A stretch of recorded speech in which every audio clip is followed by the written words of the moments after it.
वाली युवती जब बेहोशी से जागी तो चौंक गई कि उसकी कपड़े किसी सुरक्षा गार्ड ने बदल दिए थे और वह खुद को थका हुआ और उल्टी जैसा महसूस कर रही थी। इससे भी अजीब बात यह थी कि वह गार्ड उसे लोहे की जंजीरों से बांध चुका था। युवती, जिसका नाम अन्ना था, अब इस हालात की गंभीरता को समझ गई। उसने अपने पैरों में जमी ठंडी जंजीरें देखी और तुरंत जान गई कि उसका अपहरण हो चुका है। गार्ड ने उसके लिए एक रोमांटिक कैंडल लाइट डिनर तैयार किया था, लेकिन अन्ना ने उसे बताया कि उसका बॉयफ्रेंड जानता है वह कहाँ काम करती है और अगर वह देर तक नहीं लौटी तो वह उसे ढूंढने जरूर आएगा। यह सुनकर गार्ड थोड़ा घबरा गया, लेकिन अन्ना की खूबसूरती ने उसे सब कुछ दांव पर लगाने को मजबूर कर दिया। जब उसे पता चला कि अन्ना अपने बॉयफ्रेंड के साथ रहती है तो वह बहुत गुस्से में आ गया। जांच पड़ताल करने के बाद गार्ड ने समझ लिया कि अन्ना झूठ बोल रही थी। दरअसल यह अन्ना की एक चाल थी खुद को बचाने के लिए। गार्ड ने उसका फोन सामने रख दिया और कहा कि वह घर वालों को कॉल करके बता दे कि वह सुरक्षित है। जैसे ही कॉल कनेक्ट हुई, गार्ड ने अपने हाथ अन्ना की गर्दन पर रख दिए। यह एक धमकी भी थी और एक चेतावनी भी।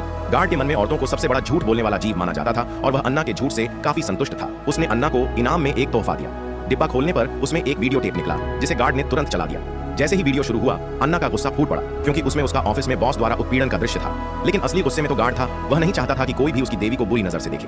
पर अन्ना के लिए वह गार्ड एक बीमार मानसिकता वाला दरिंदा था। उसने मौका पाकर कांटे से उसके कंधे में वार किया, लेकिन भागने के दौरान सही निर्णय नहीं ले सकी। गार्ड ने उसे पकड़कर जमीन पर गिरा दिया और फिर उसके हाथ बांध दिए। लेकिन गार्ड गुस्से में नहीं था, बल्कि वह अन्ना को लेकर पार्किंग के सबसे नीचे वाले फ्लोर पर गया, क्योंकि वहां उसने